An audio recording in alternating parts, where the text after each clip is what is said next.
Pense de establecer un novo cambio no Estatuto dos Traballadores. Queda recoñecido oficialmente o dereito a desconectar fora do horario laboral, un paso que busca poñer límites ás chamadas e mensaxes de traballo despois da xornada.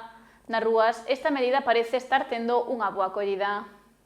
O dereito a desconectar fora do horario laboral xa está recollido no Estatuto dos Traballadores. A medida busca garantir que os empregados poidan separar a vida persoal do traballo e evitar a disponibilidade permanente a través do móvil ou o correo do móvil.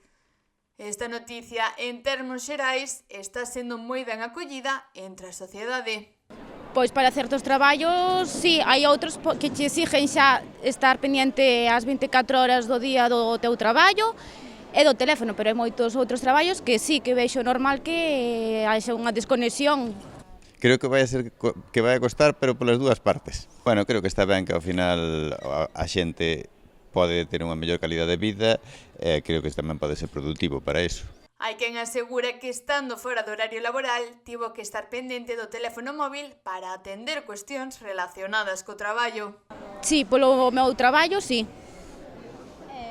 Sí que é unha festividade que teñes que estar pendente do teléfono as 24 horas do día. Trátase dunha medida que, se se chega a cumprir, pode axudar no que respecta á conciliación persoal e laboral. Home, eu creo que sí, sempre que se respete por ambas partes. Ao final creo que pode ter unha maior productividade tanto para o empleador como para o empleado. A nova normativa entra en vigor co obxectivo de mellorar a conciliación e a saúde laboral dos traballadores.